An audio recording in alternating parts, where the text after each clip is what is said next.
Yo, what up, fam? SeemlyTuber back at it again. Is Call of Duty losing its edge? For real, the game that literally defined a generation of FPS players is now facing intense competition, a ton of controversy, and a rampant cheating problem that's got the community heated. This video dives deep into the franchise's biggest challenges, from a broken anti-cheat to a fan base questioning its future. Can it regain its former glory, or is its reign finally over?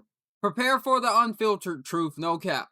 You already know the drill. Stay till the end, cause we're breaking down all the tea on Call of Duty. Let's get it. Alright, fam, let's rewind and talk about how Call of Duty became an absolute gaming titan. This franchise isn't just big, it revolutionized the FPS genre and dominated the scene for years and setting trends that others could only dream of following. Back in the day, Call of Duty didn't just compete, it redefined what an FPS could be. Remember those crisp, responsive controls that just felt right? The kinetic, fast paced action that kept your heart pounding? It wasn't just about shooting, it was about the feel. Call of Duty introduced iconic kill streaks that made you push for the next elimination. The addictive prestige system that kept you grinding for thousands of hours, and perfectly crafted multiplayer maps that became legendary. Crossfire, Nuketown, Shipment, bangers. These weren't just maps, they were battlegrounds that defined our gaming sessions. Call of Duty played a massive role in popularizing online multiplayer gaming for a whole generation. Before COD 4, online multiplayer was big, but Modern Warfare 2007 took it mainstream. It created a global community of players constantly duking it out, forming clans and making lifelong gaming memories. It set the standard for competitive online play on consoles, period. The franchise's peak popularity was undeniable. Titles like Call of Duty 4 Modern Warfare literally defined a generation of gamers. If you were playing online in the late 2000s, you were probably playing COD 4. Then came Black Ops 1 and 2, which solidified the series' dominance with gripping single player stories, even more addictive multiplayer, and the legendary Zombies mode that birthed its own massive subculture. These games weren't just bestsellers, they were cultural phenomena. They influenced slang, fashion, and how we talked about gaming. Even today, they hold a special place in the hearts of millions. Years after year, Call of Duty was constantly the top selling game, a financial juggernaut that seemed unstoppable. But lately, fam, whispers have turned into loud shouts. Is Call of Duty losing its grip? Are we seeing signs of decline in the gaming titan? It's a tough pill to swallow, but let's look at the facts. While Activision still reports massive player numbers, a lot of that comes from free-to-play Warzone, which you look at the premium paid multiplayer experience, many core players perceive a decline in consistent engagement. The vibe on Reddit and X is often about COD fatigue. Players feel less invested in the yearly grind. A major frustration point, skill-based matchmaking, SBMM. Many feel it punishes good players by constantly putting them in sweaty lobbies, taking the fun out of casual play. This often leads to rage quits and players just not wanting to stick around for long sessions. The gaming landscape isn't what it was in 2007. Call of Duty is now facing intense competition from other FPS titans that have innovated and captured huge audiences. Valorant, Riot Games, tactical shooter is known for its precise gunplay, agent abilities, and famously strong anti-cheat system. Players flock to Valorant for its competitive integrity and clear rule set. Apex Legend, Respawn Entertainment's free-to-play battle royale, brings its insane movement mechanics, unique character abilities, and fast-paced squad-based action. It offers a fresh take on the BR genre that Warzone sometimes struggle to match. It's not doing so great. Last thing I heard of it, I haven't played in a hot minute, but it's still out there as competition. Fortnite, the long-running, never-ending champ, Epic Games juggernaut, continues to be a cultural phenomenon, which, with its constant updates, wild crossovers, building mechanics, and massive diverse player base, and they even brought back no build in it to cater to the people that don't want to build. Bruh, it's simple. You make money when you cater to your audience. Fortnite is always evolving, making COD sometimes feel a step behind in terms of fresh content, which they are. These competitors are not just taking a slice of the pie, they're trying to bake their own whole new damn pies, fam. What is wrong with me? For many, the biggest criticism is that the franchise is becoming stale and repetitive. Yearly releases, while a consistent revenue stream, often lead to perceived lack of innovation. Players complain about the recycled maps, similar game modes, and persistent engine issues that carry over from game to game. The COD cycle, hype, launch, complaints, rinse, and repeat, has become a meme itself. Are we getting a new game or just the same game with a new coat of paint and some new guns? This perception definitely impacts long-term engagement for many players. And people are not wrong in saying this, because how do you have a game that you have a $1 million tournament and you just allow cheaters to run rampant in the tournament? They've eliminated so many potential people to win that prize, and they're not going to get their spots back.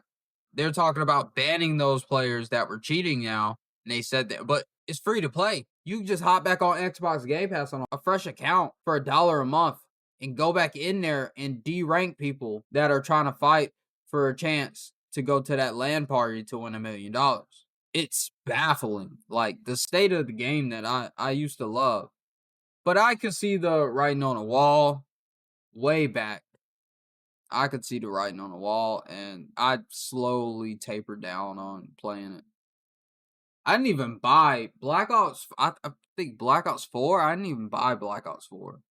I got it free on PlayStation, but that was like after it had been out like a year, and there was already a new COD out. But yeah, let's get back into this. Now, fam, let's talk about the absolute elephant in the room. The thing that making more players rage quit than anything else. The rampant cheating and the perception of a broken anti-cheat system. This isn't just a minor issue. It's a full-blown epidemic that's poisoning the well for honest players. We're seeing rampant cheating in Warzone and even in standard multiplayer. Aimbots, wall hacks, soft aim, movement hacks, you name it. Cheaters are using it. It's absolutely infuriating when you're trying to grind out a win, clutch a match for your squad, or just chill, and some clown is clearly tracking you through walls or locking onto your head with impossible precision. It ruins the player experience completely.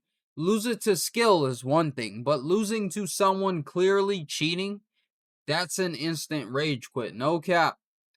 Activision introduced Ricochet anti-cheat to combat this. It's a kernel-level driver, meaning it runs deep on your PC, purposely, supposedly to detect cheats more effectively. On paper, it sounds like a beast mode solution. But here's the reality. That ish don't work. The source of immense community frustration many players feel. Ricochet is either ineffective, too slow to ban, or easily bypassed by cheat developers, or that shit doesn't exist. You don't have to dig deep on Reddit or X to find countless clips of undeniable cheaters in lobbies, streamers encountering them regularly, and frustrated players begging for real solutions.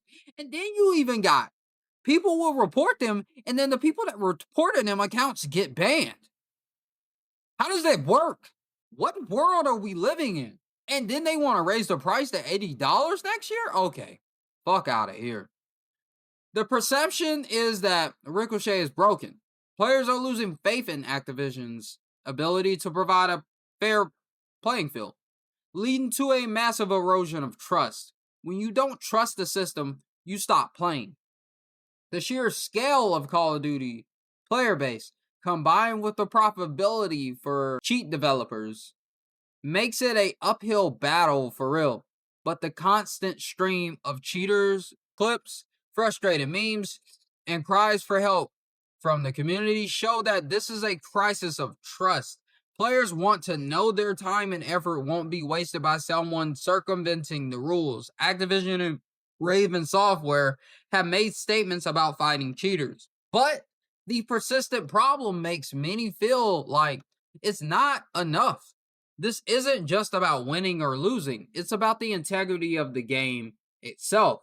Despite all these challenges, fam, let's keep it 100. Is it all doom and gloom for Call of Duty? Not exactly. The franchise is a beast, and it's still pulling in massive numbers. Even with declining engagement and concerns and the anti-cheat controversy, Call of Duty continues its massive success in terms of sales and revenue. New titles consistently sell millions of copies, and the free-to-play Warzone brings in huge cash through battle passes, cosmetic bundles, and in-game purchases. It's a financial juggernaut that few other franchises can match. It shows that even if some core players are stepping away, the sheer volume of new and casual players coming in keeps the money flowing. Activision is clearly aware of the need to revitalize its fan base. They're trying to bring back that classic COD feel. We saw it with Call of Duty Modern Warfare 3 in 2023, which leaned heavily on nostalgia, bringing back classic maps and a sense of aggressive, grounded play that many veterans missed.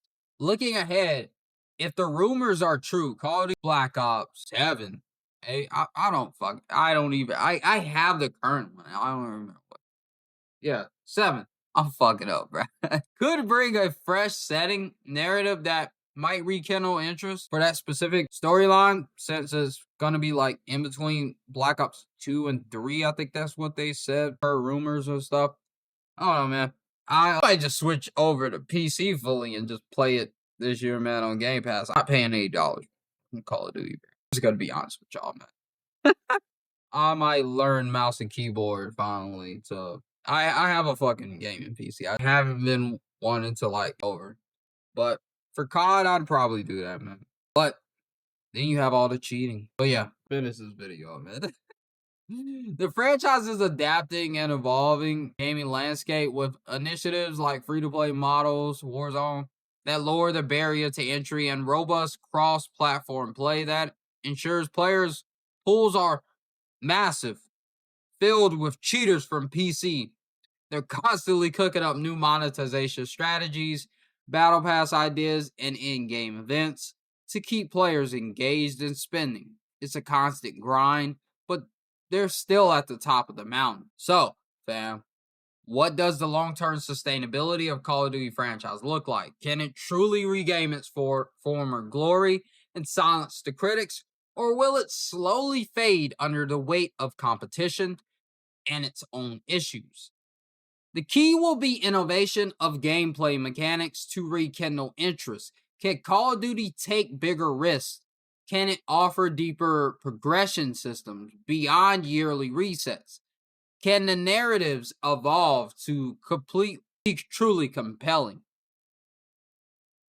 The franchise needs to prove it can do more than just deliver the same formula every year. Most importantly, Activision Blizzard needs to emphasize the importance of listening to the players' feedback. This goes beyond just sales numbers. Addressing SBMM controversy by offering different playlist options, investing heavily in a truly effective and transparent anti-cheat system, and ensuring content cadence is consistent and high quality without feeling rushed is critical. The community is vocal and they want to be heard, not just sold to. Could Call of Duty pivot more aggressively into specific subgenres? Maybe a dedicated competitive esports title with a more focused development cycle, or a truly ambitious, continually evolving live service game that tied to yearly releases. The future is uncertain, but one thing is clear: standing still is not an option for a titan like COD. They have to keep evolving with the changing gaming landscape. So, fam, to recap, Call of Duty rose as a gaming titan, defying the generation, but is now facing immense challenges, intense competition, and is chipping away at its market share. The perception of staleness persists, and the rampant cheating What they perceive broken anti-cheat system is seriously impacting players' trust and experience. It's a major L for the game's reputation. However, it's not dead. Far from it. It remains a financial juggernaut capable of drawing millions, and it's attempting to revitalize its fan base with nostalgic nods and adapting its business model. Ultimately, Call of Duty's legacy is undeniable and it will endure, but its ability to regain its former undisputed glory depends on whether it can overcome these very real challenges. It needs to truly innovate, not just iterate. And for real, it needs to fix that anti-cheat problem to bring back the trust of its core players. It's a balanced perspective. It's a massive player, but its reputation and integrity of its competitive environment are key to its long-term reign. What are your thoughts on Call of Duty's future, fam? What's the most important thing you think they need to fix to regain that glory? And has the cheating problem made you walk away? Hit the comments below and let me know your thoughts. Drop your fave COD memory, and don't forget to hit that subscribe button. Follow me on Twitter at SeemlyTuber1. We'll catch you on the next one. Stay gaming. Peace.